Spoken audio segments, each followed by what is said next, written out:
안녕하세요. 피지오프입니다.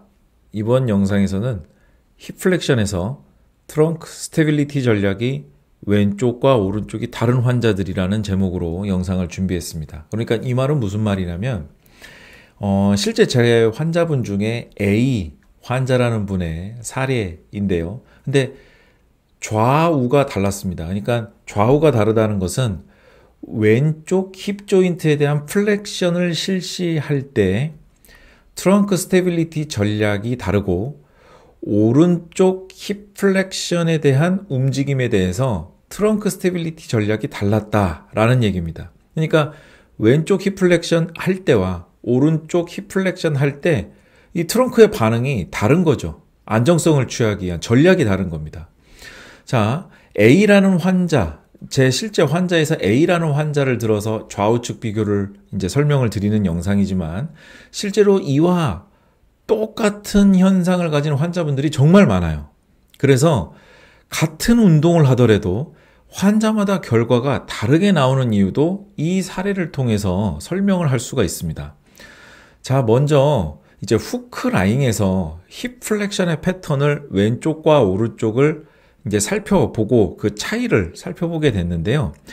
후크라인에서 다리 들기는 이제 영상에서 보시는 바와 같은 똑같은 방식으로 왼쪽 그리고 왼쪽을 실시한 다음에는 오른쪽 이렇게 각기 똑같은 방법으로 실시하면서 복부를 포함한 트렁크 스테빌리티 전략을 이제 평가를 한 겁니다. 자, 이렇게 천천히 느린 속도로 다리를 높게 드는 것도 아니에요. 그랬다가 몇 초 유지했다가 다시 내리고 그리고 또 역시 같은 방법으로 다시 천천히 다리를 들어 올렸다가 몇 초 유지한 뒤에 다시 천천히 내리고 이 방법을 먼저 왼쪽에 실시할 때 해당 복부 쪽 그리고 트렁크 쪽에 대한 복압이 어떻게 형성이 되는지 높은 복압이 바로 들어오게 되는지 그리고 그런 복압이 들어오게 될 때 근육의 쓰임은 어떤지 먼저 평가를 했습니다. 그리고 오른쪽 힙 플렉션을 실시할 때에도 역시 똑같은 방법으로 이제 패턴의 변화를 살펴본 거죠. 자, 그래서 먼저 오른쪽 다리 들기를 먼저 해보게 했어요. 오른쪽 다리 들기를 먼저 해보게 했더니 지금 영상과 같은 방식의 근육의 쓰임이 나타났습니다. 그러니까 여기서는 지금 트랜스버스 업도미니스와 그 다음에 인터널 오블리크가 주로 많이 사용하는 로컬 전략을 사용했습니다. 자, 제가 제 유튜브 채널에서 몇 번 말씀드린 적이 있을 거예요. 우리가 코어라고 부르는, 우리가 재활에 있어서 코어라고 부르는 핵심적인 근육은 인터널 오블리크와 트랜스버스 업도미니스를 최대한 효율적으로 쓰게 만드는 것이다. 그게 코어 운동의 가장 핵심 전략이다라고 말씀드린 적이 있습니다.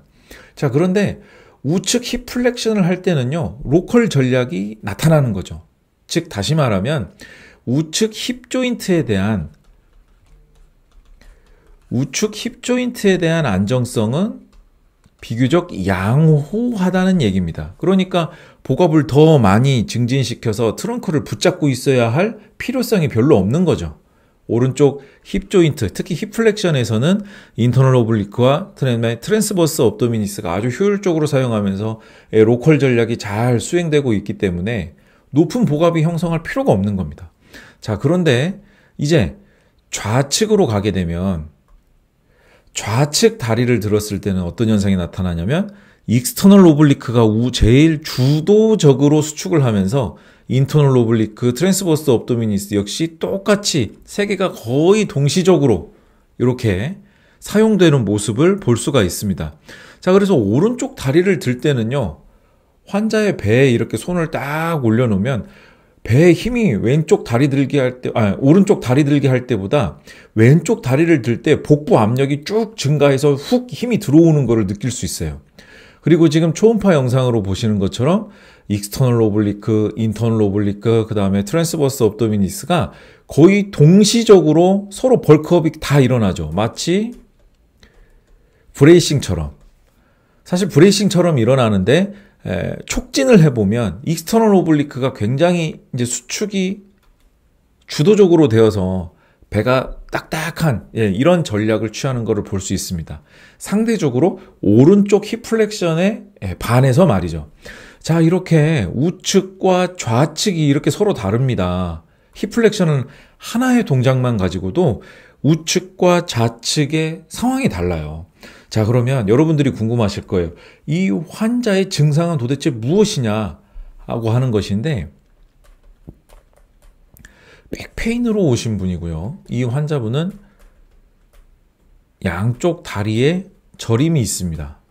그리고 SI 조인트 쪽에 통증을 느끼는 분이에요. 자, 그런데 이 백페인은 이 환자분이 SI 조인트 페인의 양상을 느끼기 전부터 이제 백페인은 사실 있어 왔던 상황이고, 최근 한 달 이내로, 그러니까 다리 저림과 SI 조인트의 페인이 나타났던 상황입니다. 이 환자분의 말씀을 듣고 저는 운동을 시켰을 뿐이거든요. 운동을 시켰을 뿐인데 배드레스팅을 했을 때 다리 저림이 바로 사라지는, 원래는 침대에 눕기만 해도 다리가 이제 저리는 것을 느낄 수가 있었는데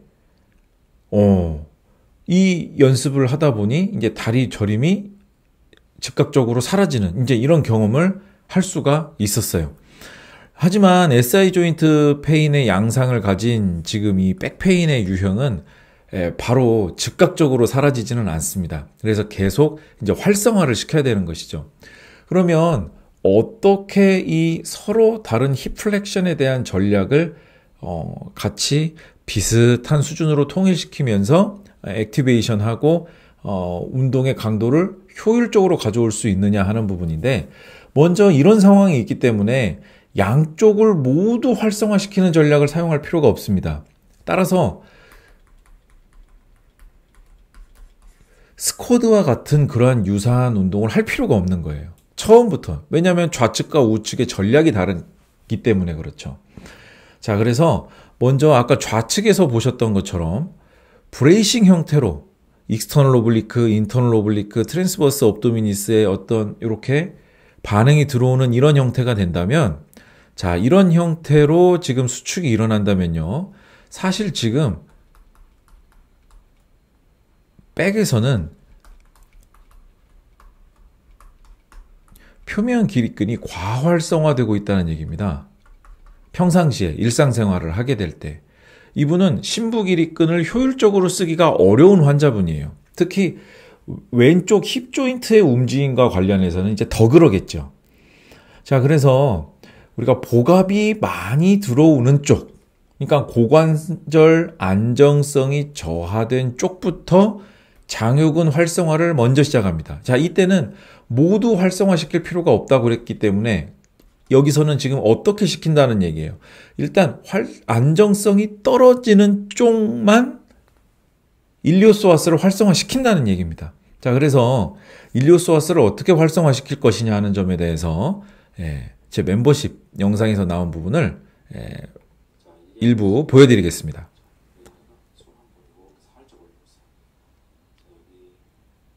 자, 지금 다리 들기 전략을 사용하면 안 되죠.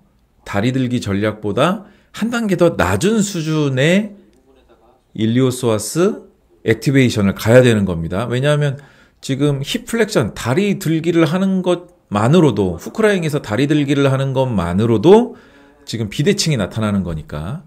자, 저렇게 다리를 쓱 내렸다가, 자, 이렇게 쭉 올리게 되면, 올릴 때는 힙 플렉션이죠. 자, 내릴 때는 이제 익스텐션 방향으로 가는 것이고요. 자, 그래서 이렇게 내렸다가 다시 다리를 쭉 끌어올리게 될 때 힙 플렉션이 되면서 소아스 쪽이 수축이 이루어지는지 이 점을 확인합니다. 자, 그런데 자, 이렇게 내렸다가 올라올 때는 약간 바닥을 동시에 누르면서 이렇게 올라와 주세요. 자, 그렇게 한다면 훨씬 더 장요근 활성화가 두드러지게 좋습니다. 다시 자, 이런 식으로 이제 액티베이션을 시키는 거예요. 자, 이렇게 액티베이션을 시키고 나서 다시 전후 비교를 해봅니다. 전후 비교를 할 때는 다시 다리 들기를 시켜보는 거죠. 자, 처음에 왼쪽 다리 그리고 오른쪽 다리를 들어보게 했더니 비대칭이 나타났잖아요. 그래서 방금 영상에 보시는 것처럼 슬라이딩을 시켜보는 겁니다. 슬라이딩이라는 비교적 더 낮은 부하의 운동을 통해서 안정성이 저하된 쪽의 장요근을 조금 더 활성화시켜보고 그 다음에 비포 애프터의 비교가 되는지, 그러니까 안정성에 대한 향상이 나타나는지 확인합니다. 자, 이때 안정성 향상이 나타난다면 어떤 현상이 나타날까요? 우측 다리를 들 때 복압이 처음에 비해서 떨어지게 되겠죠. 자, 아까 좌측 다리를 들 때죠. 죄송합니다. 좌측 다리를 들 때 복압이 떨어지게 됩니다. 아까 여기서 설명드렸던 것처럼 좌측 다리를 들 때 익스터널 오블리크, 인터널 오블리크, 트랜스버스 업도미니스 이 세 가지의 복근층들이 동시에 수축을 하면서 복압이 높아졌었잖아요. 그런데 일리오소아스 좌측을 지금 우리가 액티베이션 시켜봤단 말이에요. 낮은 강도로. 자, 그렇게 했을 때는 방금 전처럼 우측 다리를 들었을 때와 같은 인터널 오블리크와 트랜스버스 업도미니스가 주도적으로 나타나는 수축으로 바뀐다는 얘기죠. 자, 그렇게 되면 상대적으로 처음에 비해서 복압이 떨어지게 됩니다. 좌측 다리를 들 때. 자, 그래서 우리가 좌측 다리를 들 때 항상 다리를 들 때 치료사는 배꼽 주변에 손을 올려놓고 가볍게 올려놓고 왼쪽 다리를 들 때 그리고 오른쪽 다리를 들 때 둘 중에 어느 쪽에 복압이 더 높은지 확인하는 것이 정말 중요합니다. 어느 쪽 다리를 들 때 복압이 더 높아졌다라고 하는 것은 복압이 높아진 쪽에 고관절 안정성이 저하되어 있다라는 반증이니까요. 그래서 이 복압이 많이 들어오는 쪽부터 장요근 활성화를 시작하고 장요근 활성화를 시킬 때는 다리 들기보다 한 단계 낮은 수준의 장요근 활성화 운동, 즉 풋 슬라이딩 동작을 활용해서 장요근 액티베이션을 시킨 다음에 다시 다리 들기 움직임을 비교를 해봅니다. 다리 들기 움직임의 비교를 통해서 처음보다는 복압이 많이 들어오지 않는데? 라고 한다면 장요근을 조금 쓰게 만들어줬더니 일시적으로 안정성의 향상이 나타났군. 그렇다면 일단 여기 일리오소아스에 대한 액티베이션은 다리 들기가 아니라 그보다 더 낮은 단계로 일단 실시하고 좀 건측과 환측에, 그러니까 건측과 환측이라는 것은 상대적으로 비교적 힘이 있는 쪽과 복압이 안정되어 있는 쪽과 복압이 불안되어 있는 쪽, 이렇게 말할 수가 있겠죠. 이쪽에 대한 어떤 통일성을 추구한다는 의미입니다. 이렇게 어느 정도 왼쪽과 오른쪽에 있어서 통일성, 복부 압력에 대한 통일성이 어느 정도 확보가 된 다음에 그 다음에 어떤 방식을 취하냐면 양쪽 모두에 대한 운동을 실시한다. 자, 이때야 비로소 대표적인 스쿼드와 같은 운동을 들어갈 수가 있는 거죠. 자, 이렇게 하면 이제 어떤 결과가 나타날까요? 자, 이런 내용을 모르고 그냥 양쪽 모두에 대한 왼쪽 오른쪽 비대칭이 있네? 그러면 양쪽 다 시켜봐야지. 이게 아니라 왼쪽 오른쪽에 대한 차이를 알고 그 차이를 없애는, 그 차이를 비교적 통일감 있게 만드는 그 작업을 하고 나서 스쿼드 동작이 들어가기 때문에 힙 조인트에 대한 안정성이 훨씬 더 확보될 것이고, 그리고 백 익스텐션에 대한 부담감도 줄어들고, 그리고 복부 압력 IAP에 대한 안정성도 확보가 되고, 자, 그렇게 하면서 훨씬 더 움직임을 효율성 있게 갖게 되는 거죠.